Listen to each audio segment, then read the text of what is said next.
Mesdames et messieurs, bonsoir. Nous sommes vendredi 27 avril. Bienvenue dans le 20h. Voici les titres. L'ex-présidente du Libéria, Ellen Johnson Sirleaf, a reçu le prix Mo Ibrahim ce vendredi à Kigali, au Rwanda, pour son leadership d'excellence en Afrique. Avant la cérémonie de remise, elle s'est entretenue avec le chef de l'État, Alassane Ouattara. Ici à Abidjan, le site abat son plein. Le vice-président Daniel Kablan-Duncan a donné le top départ ce vendredi. La 8e édition du Salon international du tourisme d'Abidjan réunit plusieurs acteurs du tourisme et de l'hôtellerie. Ils réfléchissent sur les nouvelles technologies au service du tourisme. Abidjan abrite également le forum des bâtisseurs de l'économie africaine. Comment les entreprises locales peuvent-elles se développer ou tirer profit de la présence des opérateurs économiques étrangers? Ruée des investisseurs vers l'Afrique, opportunités ou menaces? Réponse dans ce 20h. La mission de l'ONU en République démocratique du Congo révèle la découverte de charniers dans l'Ituri. Les enquêteurs dénombrent 263 morts, dont 91 femmes à l'issue d'affrontements entre les communautés Emma et Lendou, débutés en 2017. Soyez les bienvenus sur RTI 1. Nous commençons tout de suite par Kigali, au Rwanda, où l'ex-présidente de Libéria, Ellen Johnson Sirleaf, première femme à la tête d'un État africain, a reçu le prix Mo Ibrahim. Elle a reçu ce prix pour son leadership d'excellence en Afrique. Le président Alassane Ouattara a assisté à la cérémonie ce vendredi à Kigali. Viviane Aimé est notre envoyée spéciale.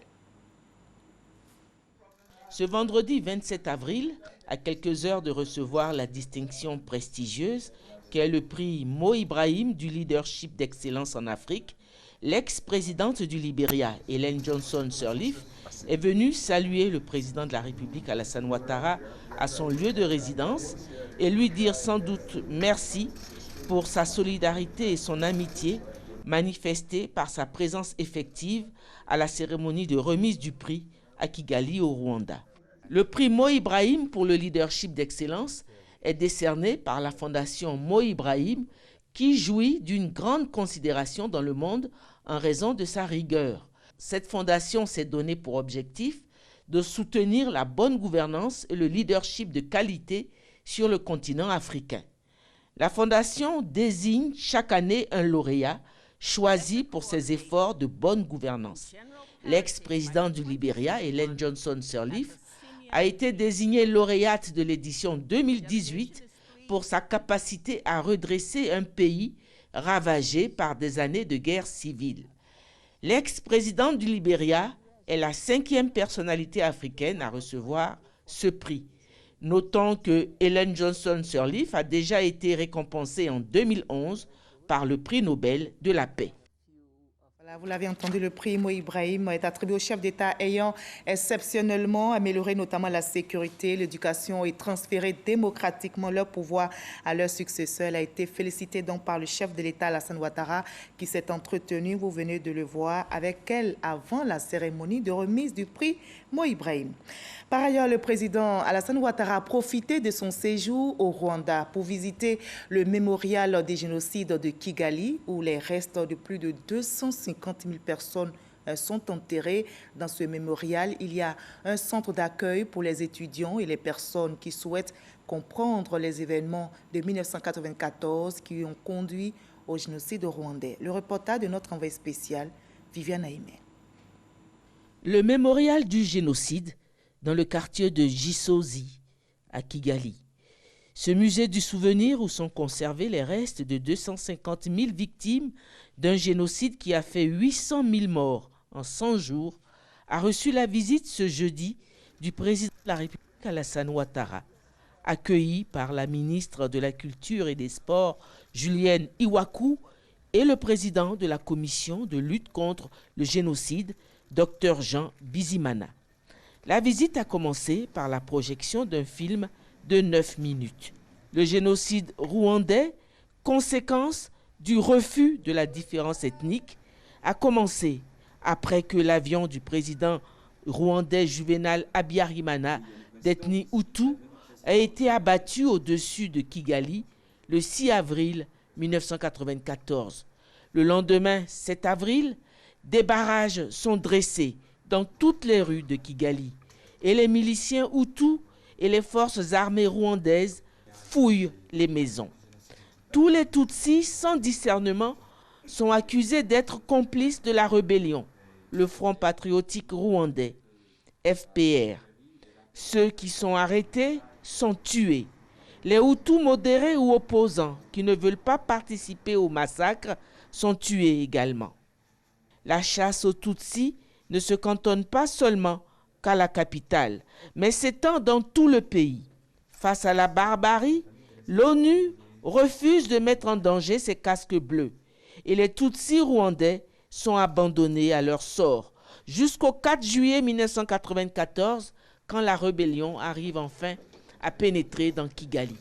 Des photos, des documents, des récits audiovisuels, des restes humains, toutes les preuves de ce massacre sont conservées dans ce musée du souvenir que le président de la République a visité sous la conduite du directeur de ce mémorial, Honoré Gatera.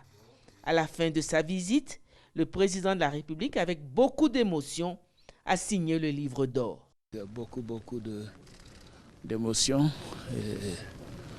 Je réitère mes condoléances et toute ma compassion au peuple rwandais et faire en sorte que la construction de ce pays continue et que plus jamais ce peuple ou aucun autre peuple ne vive ce que les Rwandais ont vécu.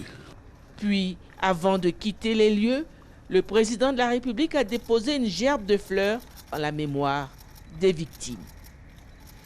Ici à Abidjan, s'est ouvert ce vendredi le CITA, le top départ de la 8e édition du Salon international du tourisme d'Abidjan a été donné par le vice-président Daniel Kablan-Duncan. Plusieurs acteurs du tourisme et de l'hôtellerie y participent. Ils planchent sur les nouvelles technologies au service du tourisme.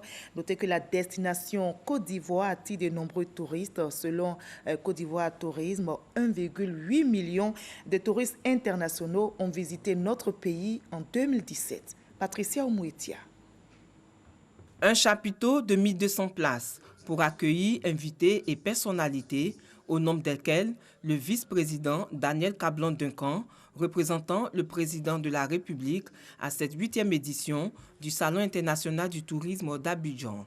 Avec pour thème les nouvelles technologies au service du tourisme, le CITA va se tenir sur 5 jours avec des innovations majeures.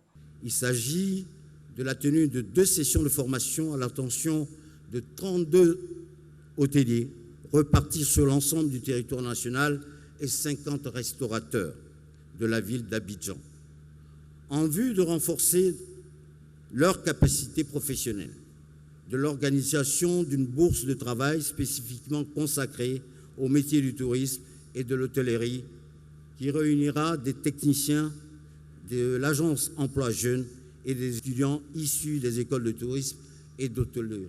En 8 ans d'existence, le CITA est devenu une plateforme d'échange de haut niveau qui se renforce d'année en année. Plus de 15 pays invités pour cette édition. Le tourisme est perçu aujourd'hui dans bon nombre de pays comme un accélérateur de croissance économique durable, inclusive et un puissant levier de lutte contre le chômage et la pauvreté en milieu urbain et rural. L'objectif de faire de notre pays une grande destination touristique en Afrique subsaharienne mobilisera un peu plus de 3 200 milliards d'ici 2025, avec la possibilité d'avoir réalisé un score de 8% de PIB à partir de 2025. Pour le vice-président, le tourisme est la première industrie de services au monde. 1,8 million de touristes internationaux enregistrés en 2017 dans notre pays. La Côte d'Ivoire dispose d'un potentiel touristique qualifié par certains experts de scandale touristique. Elle regorge en effet d'opportunités touristiques permettant l'expression de la diversité des formes de tourisme recensées par l'OMT. On peut citer entre autres le tourisme balnéaire, installé le long de notre littoral marin et lacustre, qui offre sur près de 600 km un espace de rêve. Le tourisme de congrès et d'affaires, qui connaît un regain d'activité avec de nombreux réceptifs hôteliers répondant de plus en plus aux normes et standards nationaux et internationaux. Nous avons aussi le tourisme culturel, avec des festivals régionaux d'importance internationale reconnus tels que l'Abissa, le Popo Carnaval le Poro au nord, la Daye Kessié à l'est, les festivals de masques à l'ouest, mais aussi au centre, vous le savez, Pakinou. Tout cela n'est possible que grâce à la stabilité politique et socio-économique que connaît la Côte d'Ivoire depuis 2012. Une ouverture officielle qui s'est prolongée dans les couloirs des différents chapiteaux pour visiter les stands et échanger avec les exposants.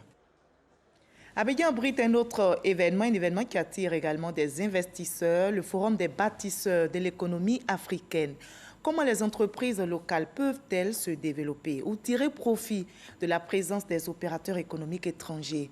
Ruée des investisseurs vers l'Afrique, opportunités ou menaces, éléments de réponse avec notre reporter Francis Poifou. Certains parlaient de chaos dans les années 80 et 90 parce que l'Afrique était stigmatisée par les famines et les guerres, quand les plus optimistes annonçaient le rayonnement du continent. 2 décennies plus tard, l'Afrique se positionne comme le nouvel Eldorado des investisseurs étrangers et pour cause.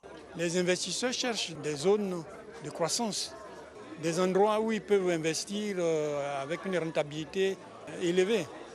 Et l'Afrique est le continent qui aujourd'hui offre cet espace-là. Et le climat des affaires s'est amélioré très grandement dans presque tous les pays africains. L'exemple de la Côte d'Ivoire, locomotive de l'Union économique et monétaire ouest-africaine, UEMOA. La Côte d'Ivoire attire parce que la Côte d'Ivoire a une vision. Elle a une bonne politique managériale menée par le président de la République. La Côte d'Ivoire attire parce qu'elle a un potentiel économique fort, parce qu'aujourd'hui, elle a su se relever de toutes ces difficultés. Elle a un bon potentiel donc, humain, elle a des ressources. En Afrique subsaharienne, par exemple, les investissements directs étrangers sont passés de 1,9% du PIB en 2008 à 2,6% en 2017 et devraient se hisser à 2,7% en 2018. La ruée des investisseurs vers le continent, une opportunité pour booster la croissance économique. C'est une opportunité pour tous, mais il faut que ce soit de win-win. C'est-à-dire, ils viennent dans un pays, ils s'associent aux nationaux du pays, n'est-ce pas, avec l'aide des gouvernements, bien sûr, pour que l'expérience soit profitable pour toutes les parties concernées. Mais attention, préviennent certains économistes. Une forte présence de multinationales dans un pays pourrait constituer une menace pour les entreprises locales, souvent de petite taille. On ne peut pas laisser les investisseurs tout le champ, leur donner tout le monopole de notre économie. Il faut mettre des garde-fous, parce que celui qui a un monopole, forcément en abuse. La 9e édition du Forum des bâtisseurs de l'économie africaine, une plateforme d'échange d'expériences avec à la clé la promotion de la destination Côte d'Ivoire. Nous voulons surtout contribuer à la promotion des acteurs économiques ivoiriens. Et ces entrepreneurs, ces acteurs économiques doivent se faire valoir à l'international. Plusieurs chefs d'entreprise seront récompensés à la fin des travaux. Une façon d'encourager le secteur privé africain à développer le continent.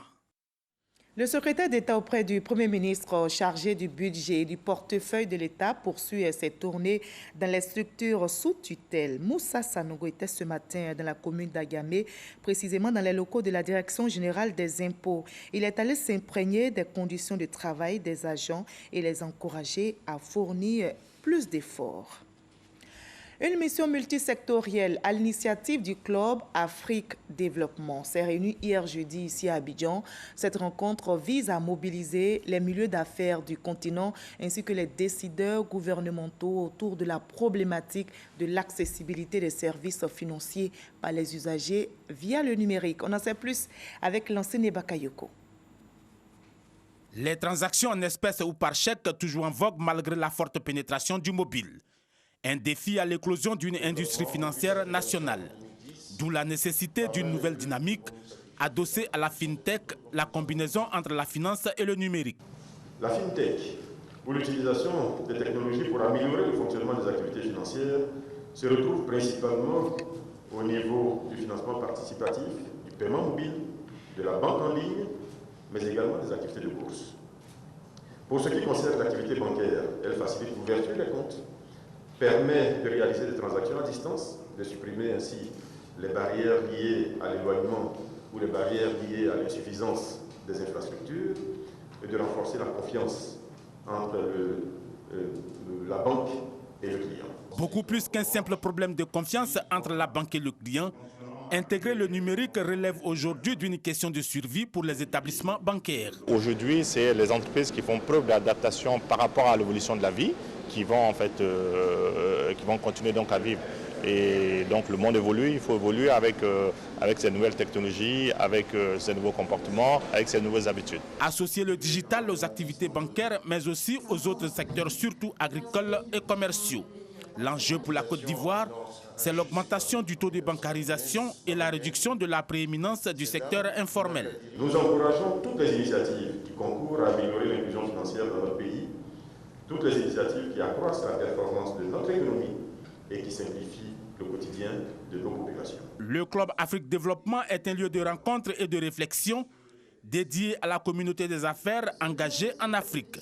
Il a pour vocation d'être une plateforme de services à forte valeur ajoutée.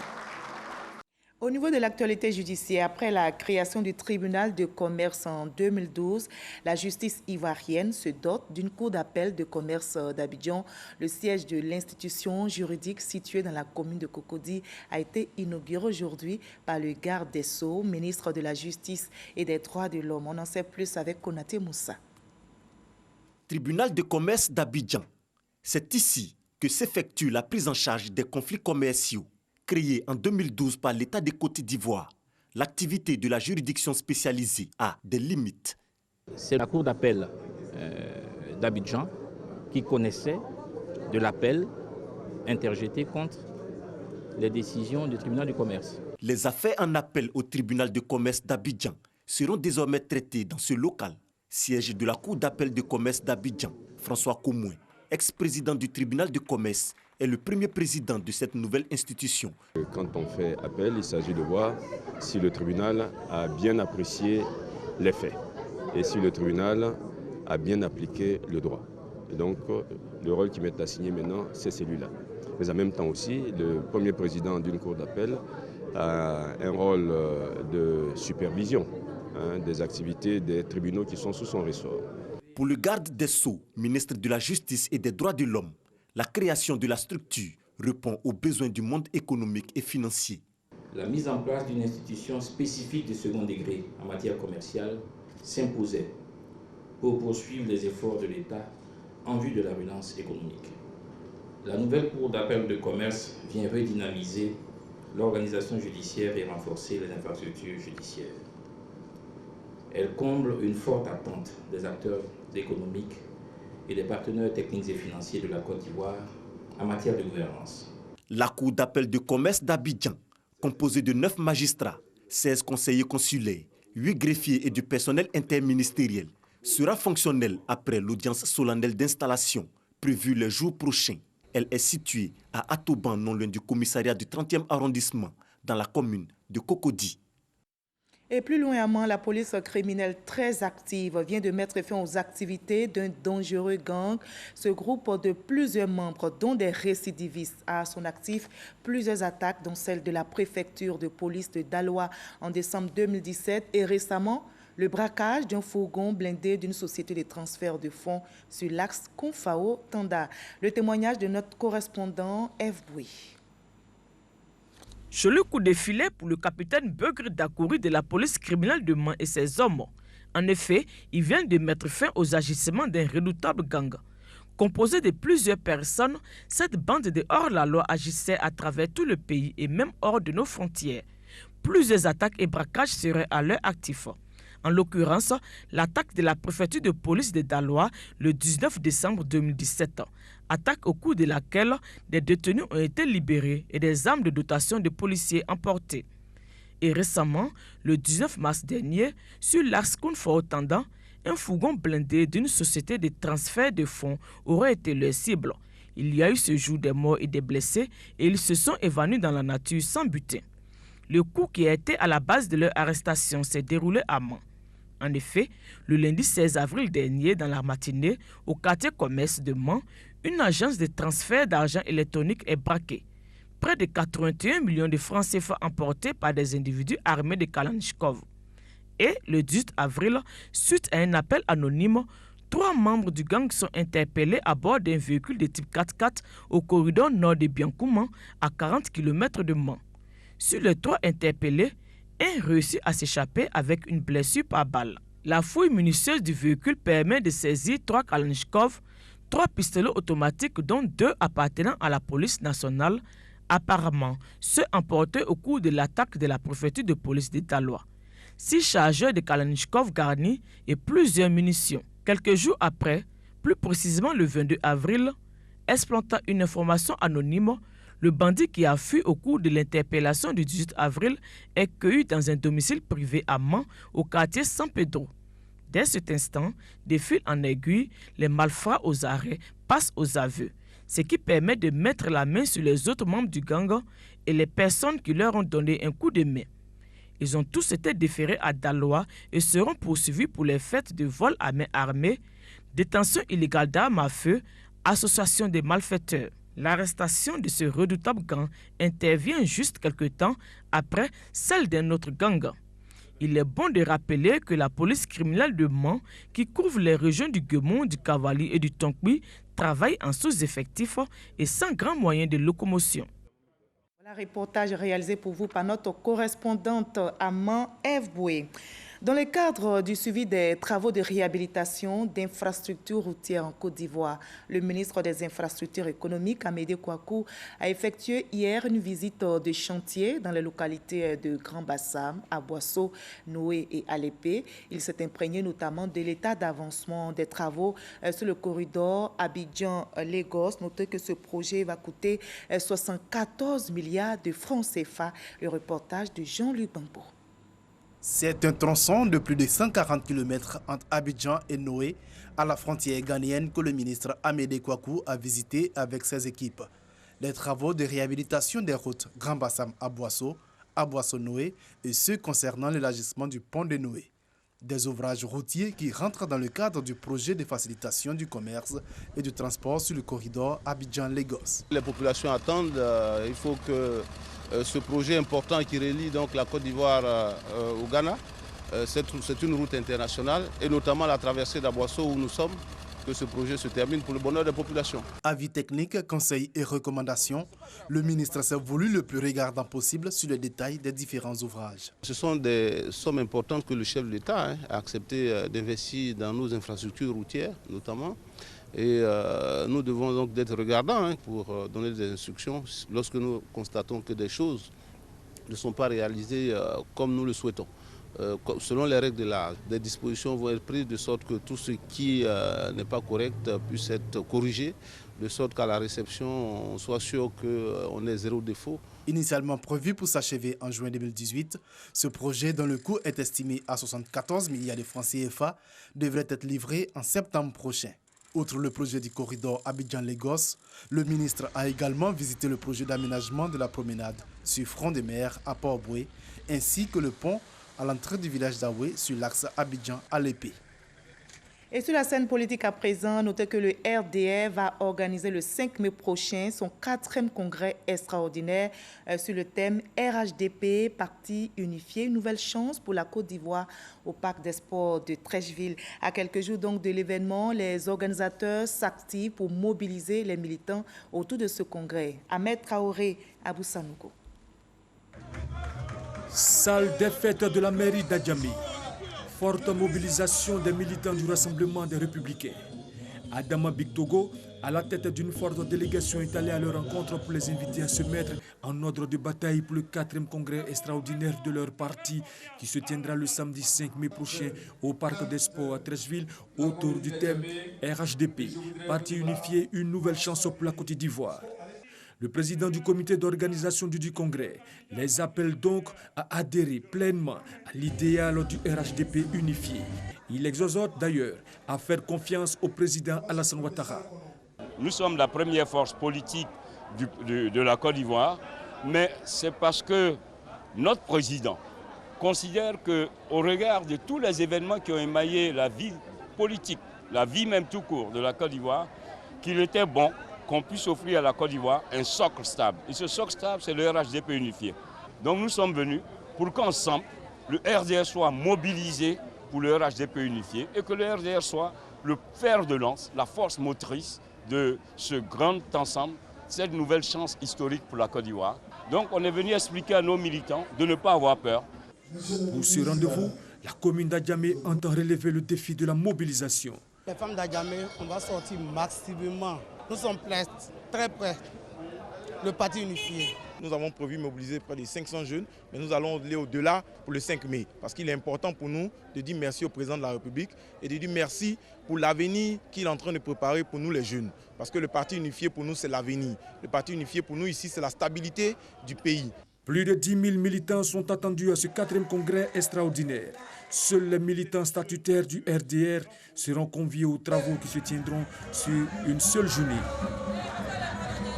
Du côté de San Pedro, la prise en charge sanitaire des populations s'améliore avec le renforcement des moyens. Notez que le centre médico-social du port autonome a vu sa capacité opérationnelle renforcée par une ambulance. On en sait plus avec notre correspondant sur place, Sam Kouna. La Côte d'Ivoire, le Burkina Faso, le Mali et le Ghana, 4 pays qui, de par leur position, partagent les fleuves Komoé, Bia et Tanoé. Dans la cité balnéaire, l'offre de soins est en constante amélioration. Aux côtés de l'infrastructure sanitaire publique, le CHR, centre hospitalier régional, de nombreuses autres structures de santé publique, dispensaires, centres de santé urbains et scolaires, participent à l'engagement du gouvernement. Offrir aux populations une prise en charge sanitaire la meilleure possible. Pour la ville de San Pedro, nous avons environ une dizaine de structures sanitaires. Nous avons un centre de prise en charge de l'ulcère de Buruli. L'État a fait beaucoup et l'État continue de faire beaucoup. Récemment, nous venons d'avoir le centre de santé urbain d'Afsi Cathédrale 2, dans un quartier qui est assez reculé du centre-ville. Le renforcement de l'offre de soins à San Pedro, à cette volonté du gouvernement, souscrivent des structures sanitaires d'institutions présentes dans la deuxième ville portuaire du pays, le centre médical des armées et surtout le centre médico-social du port autonome de San Pedro sont de celles-là. Nous pouvons recevoir ici dans le mois environ 1000 personnes dans les cas de grande affluence. Le centre médico-social du port autonome de San Pedro s'occupe particulièrement des travailleurs du port et leurs familles. Mais comme le port est une structure citoyenne, nous pouvons prendre en charge des malades qui viennent de la ville. Quand on vient ici, on nous reçoit bien. Bon, le service est rapide au fait. Et son plateau technique permet la prise en charge de plusieurs pathologies. Le paludisme qui revient en première position. À côté du palud vient des maladies de la voie respiratoire, la sphère ORL et des poumons. À côté de ça, nous avons des maladies digestives, diarrhéiques comme les fièvres typhoïdes et autres. Puisque nous sommes en entreprise, donc nous avons des pathologies professionnelles que nous rencontrons. Leur volonté d'améliorer la prise en charge des malades, les responsables du port autonome de San Pedro ne cessent de la traduire en actes. Le centre de santé enregistre une nouvelle ambulance. Nous avons un centre médical que nous essayons de mettre à niveau, d'accord. Aujourd'hui, avec cette ambulance-là, c'est une ambulance qui est disponible pour le personnel, mais également une ambulance qui devrait pouvoir être à la disposition de la population de San Pedro. Cette ambulance va prendre en charge la population de cette région. Voilà, donc c'est un soulagement pour nous. L'ambulance médicalisée du port autonome s'ajoute aux 2 nouvelles dont dispose depuis quelques semaines le centre urbain de Dafsi Cathédrale 2, dont de l'Union européenne. 3 nouvelles ambulances qui viennent rassurer les populations en renforçant la prise en charge des malades dans la ville de San Pedro. Et notez à l'étranger que dans un rapport publié mercredi dernier, la mission de l'ONU en République démocratique du Congo révèle la découverte de charniers dans le territoire de Yugu, dans l'Ituri.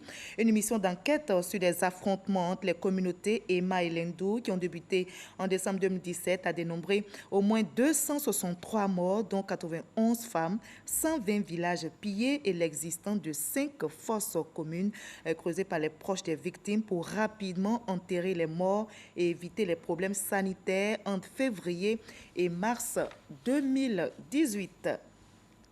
Avant de refermer ce journal, notez que le ministère ivoirien de l'Emploi et de la Protection sociale communique que le mardi 1er mai 2018, jour de la fête du travail, est déclaré jour férié, chômé et payé sur toute l'étendue du territoire. Merci à vous tous de votre aimable attention. Je vous retrouve avec le même plaisir demain à la même heure.